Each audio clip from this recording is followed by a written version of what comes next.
You know, it takes a special kind of stupid to record an hour of gameplay and just talk over it, commentating everything, just really going into depth and putting a lot of work into it, and then realizing you didn't hit the record button.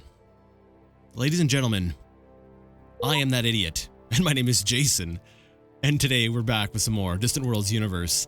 So basically, I'm replaying what I just played, and it's a little bit frustrating, but I'll try to, keep things a little bit upbeat as much as I can. As frustrated as I am because of how limited my time is. I need to make the most of it, right? So we've got some things that need to get done, and so let's go ahead and get things started. First things first. What happened last time? Well, last time we went ahead and we were, we went through our designs. We started retrofitting a lot of our stuff. We started, making design choices.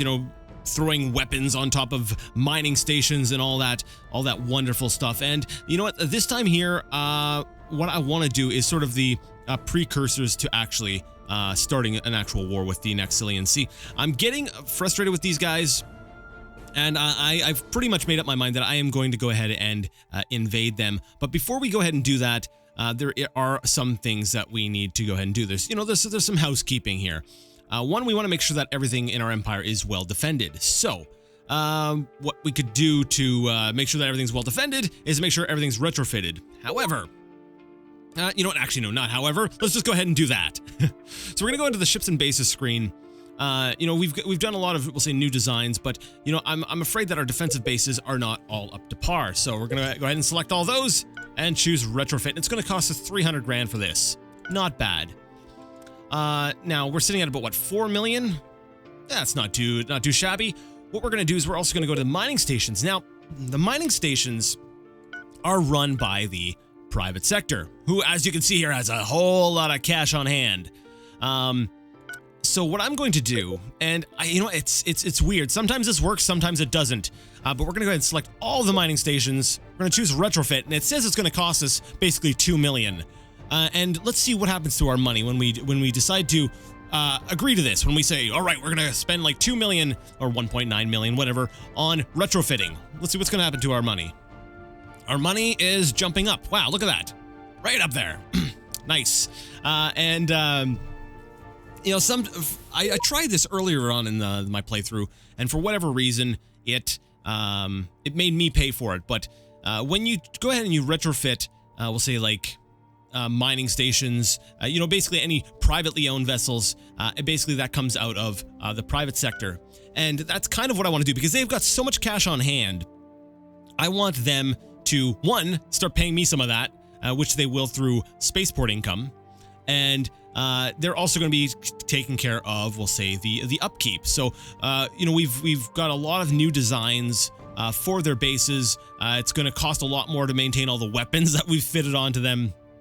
But they've got a pretty good cash flow, and even if their cash flow goes into the negative, honestly, they're gonna have so much cash on hand. We should be just fine until we can, expand the private sector out even further, which is something that I'm planning on doing. Now, with this extra money, what are we gonna do? Well, we're not gonna go ahead and wait for that to bail us out of an economic crisis. No. What we're gonna do is we're gonna go ahead and initiate some crash research, and so I'm gonna go ahead and actually use it on everything. Let's just this here, long range jump blocking sounds good. There we go. Awesome. So we've gone ahead and we've spent a bunch of our money now on initiating crash research, and that's going to help us get a little bit ahead of the curve on as far as a technology goes. Now, one thing I did notice, there's one really cool technology that I kind of want to play around with here. It's called hyper jump disruption. And I think this would be an amazing technology to get my hands on before we go to war. And basically what it does is it projects a powerful gravity well that pulls enemy ships out of hyperspace within a defined range. This effectively provides a safety zone where enemy ships must travel at sublight speed, allowing more time for reinforcements to arrive in response to an attack. So it's not a huge range, but basically, rather than just sort of preventing ships from initiating hyperjump, this thing actually drops them out. Which means if we start slapping this on, like, say, our defensive bases on our starports, they're not going to be able to get very close. They're going to have to all drop out of warp right around the planet, which is actually really nice. And, we can go ahead and expand the range of that afterwards. So we're going to go ahead and choose Hyperjump Disruption. I believe there's one other technology queued up. No, is that it? Okay, yeah, so long range jump blocking, and then we're going to go ahead and Hyperjump Disruption. So currently, just to give you an idea, the current range that we have on our blocking is 1020. So this is, it's almost twice we'll say the radius that we had. Now after that, we're going to go ahead and maybe get an improvement to the shield multipliers, or sorry, improvement to Meridian shields in the form of shield multipliers. And then, actually, you know what? Scratch that. Before we go ahead and do that, we are way behind on our maneuvering jets. Our thrust is basically, we're not turning very well. Let's at least put a high-speed turning. Then we'll go ahead and get to the improved shields. Then we'll go back, maybe grab another advanced maneuvering. And then we'll grab, we'll say hyperfusion intensification. And then pick up, total energy absorption and, high power extractors. That might be nice too. Yeah, why not? Sure. Oh, wait, actually, no, sorry. Hyperspace path slicing. There we go. So we can fly a little bit faster through space. So there we go. So we've set up the path for our we'll say our research, for our development, we'll say in the technological space. Now, since I really don't care about our dealings with the Nexilians, we've already got trade sanctions initiated against them anyways. We've got like next to no trade, but I am noticing that we have some other factions that we've got, we'll say, problems with. Like, for example, the Royal Keterov Dominion. They're furious with us. They've initiated trade sanctions, but look at this trade. Look at the trade. Like, if we click on this here, it says, where is it? Our empires generate a colossal amount of trade. I would like to get on better terms with them. So, what I'm going to do is we currently have an ambassador called Than Bendu, and he's currently hanging out with the Nexilians. He's just banging out over there. I don't know what. He's just like, hey, I like dinosaurs. And I'm cool. I'm like, cool. Why don't you go hang out with the dogs now? So, because we're going to go ahead and send Mr. Than Bendu and his 130% bonus over to the Royal Keterov Dominion, so that maybe he can get rid of those trade sanctions and we can start getting some more of that sweet trade money. So where are they? Keteros 3. Transfer to a new location. And he's also got a nice bonus to trade income. So yeah, that'll be a nice little we'll say a little boost there. Now, also looking at that screen though, we have these two other factions, the Shandar Paradise, which is down here in the orange, and the Wakaris Federation, which is down here in the green.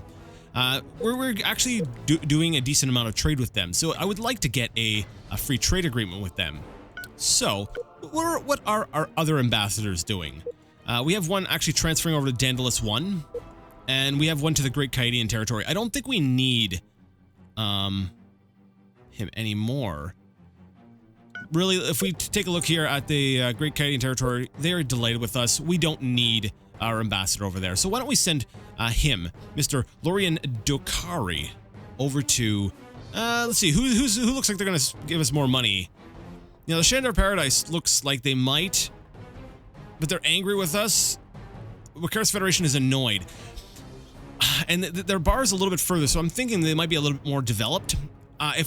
My thinking is the ambassador we have a spare of rather right now, the one we want to send over, he's only got a +20. It's not a huge bonus, but it might be enough to turn this faction here from annoyed to, hey, not too bad.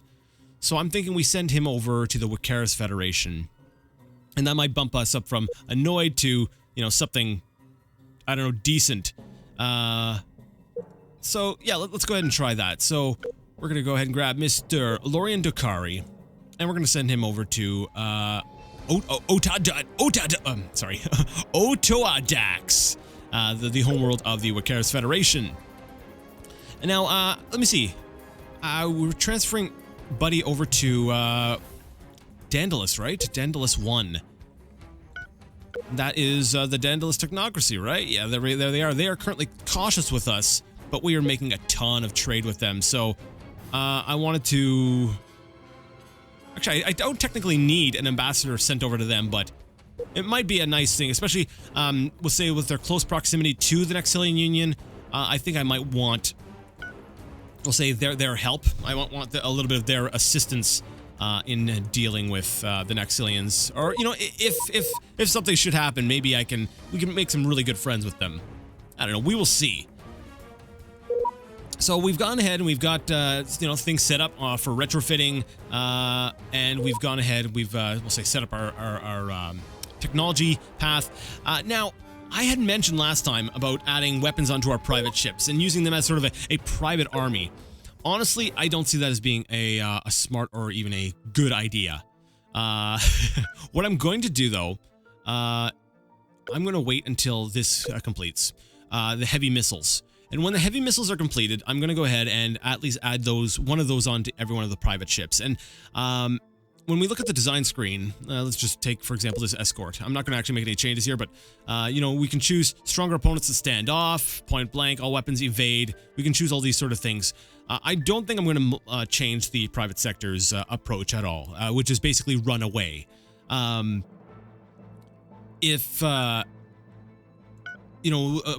I was thinking, well, why don't I just have them try to attack? But I'm like, no, you know what?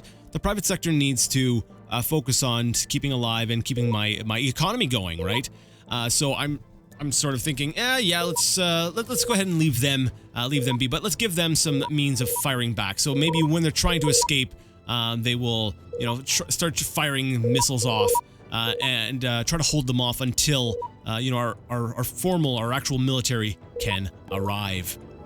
Now, I've been talking about going to war with the Naxilians, and to do that, what have we got here? Wait, hold up, what is this? We have a strike force from the Naxilians. Which direction is this headed? Okay, looks like it's headed up to Silagis? Yeah, and this actually is the planet that I plan on invading first. It's a continental planet. It's actually of really great quality, and it's a really good size, and it has a human population on it. What this means is that when I invade it, it's got a very low chance of rebelling against me. So when it's time to go ahead and invade, when it's time to go ahead and take on the Naxilian Union, that will be my entry point. I'm going to have a strike force come up here, take this planet. And I've also noticed we've got a lot of these dotted lines heading towards this area in the gas cloud.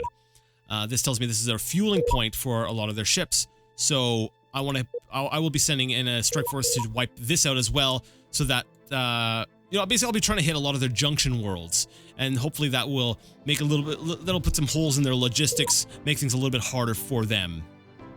Because they won't have the fuel. Now, in preparation for the inevitable war that is going to be occurring, let's go ahead and send... I'm going to send all of my strike forces over to the blue system, and this is where I will be building my army. So let's go ahead and send on over Strike Force Alpha. Bravo looks like it's already here. Strike Force Echo. The Desolation Moon Fleet. Strike Force Charlie. And Strike Force Delta. And we're going to get them all over here. We're going to have them all retrofitted, so that way they're all, ready to go. And also on the blue planet itself, we've got quite a few armored attack forces already ready to go. But we're going to go ahead and train some special operations and some infantry as well. Just push the buttons a bunch of times. So because when it comes down to wartime, they can all just jump on the ship and we can head on out. Screw our terrible cash flow. Whatever. I'm not too concerned with it, especially with our bonus income. Now, that bonus income is not going to be sustainable.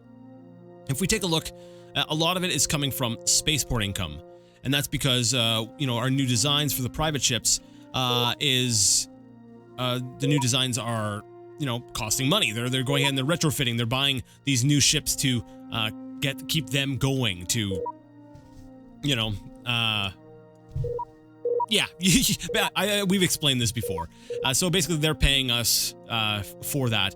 Now, once all these bases and everything have completed retrofitting, once they're done, that bonus income is going to go away. But I'm hoping by that point, we will have, we'll say, engaged in conflict, and we'll have started, we'll say, advancing into Naxilian territory.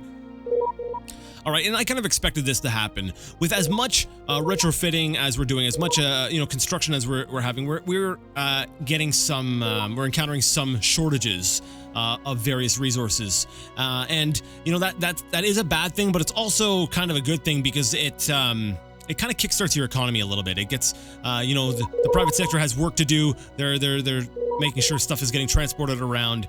Ideally, it's best to just have stuff, you'll say, equally spread around, but actually, you know what? This might actually be a bad thing. Let's go ahead and take a look at the expansion planner really quick, because I'm kind of curious what the cost of, looks like dilithium crystal seems to be one of the things that we're really short on. It looks like the price is still pretty good though, so it's not like we've thrown the price up through the roof. There's no shortage in the galaxy of this resource. It's just that the resources are not where we want them to be. Now it looks like the Teekins, because I hate that we're sort of sharing this sector of space with the Rhodian Hive, or whoever happens to own this planet at that moment, because it keeps sort of switching sides, and we have this sort of war zone within our own territory. And that's, on the one hand, it's kind of annoying, but on the other hand, I kind of love it because it adds a little bit of wrinkle. It's like a little wrinkle to the political landscape. It's kind of cool to see. This is a planet within our territory, but it's not our planet, and there's other factions warring over it. It's a nice and complex little situation, kind of like what we're seeing a lot of in the southern part of the map here. This whole area is it's messy, and that's kind of cool. We kind of have this sort of this chaotic zone where stuff is just happening. Ultimately, I'd like to bring everything under my rule. Have everything all nice and orderly and under my command. But we are working towards that. It's a time-consuming process. All right, so we've basically had an improvement to fleet countermeasure systems. So basically, I believe what this means is within a fleet, our countermeasure systems are better, which means the enemy's gonna have a harder time hitting us and actually doing damage to us. I find it so interesting to watch the wars unfolding across the map. So like we have the Rhodian Hive is currently at war with the Teekins. That's cool. So they're actually, is that, wait, that's within Teekin territory, isn't it? No, it's not. My bad. So it looks like the Teekins are at war with, okay, the Teekins were trying to invade, but the Rhodians held them off. That's cool. That's cool. All right. I'm really sorry, guys. Like I said, I had recorded an hour's worth, and it kind of went bye-bye. I did my best to try to, we'll say, actually, I kind of went in a different direction than I did on the hour-long episode, which is, I think it's kind of cool. Seeing things play out a little bit differently, that's fine. But because I did waste so much time, I'm sorry, I don't have enough time to make this episode any longer. So we're gonna have to go ahead and stop things here. Maybe, hopefully, next time, I don't know. Next time we'll see what happens with say, our preparations and what we do. I'd like to say we're building up towards something, we're gonna have this big war. It's eventually gonna happen, but I don't want to go ahead and start promising and be like, yeah, next time we're gonna go at war with the Nexilians, because we might not. It's better to see how things play out, because we do have to be sort of calculating. It's interesting. It's like a great big giant game of chess, and that's one thing I love about 4X strategy games, but particularly Distant Worlds Universe, because even though the diplomacy system might not be the most in-depth, the way the game is set up, it allows for these sort of complex interactions, which I really dig. I really love them. So anyways, if you like the video, you like the content, and you would like to see more of it, go ahead and give the video a thumbs up. If you didn't like it, leave it a thumbs down. Either way, let me know what you thought in the comment section. And until next time, I would like to ask you all to game on.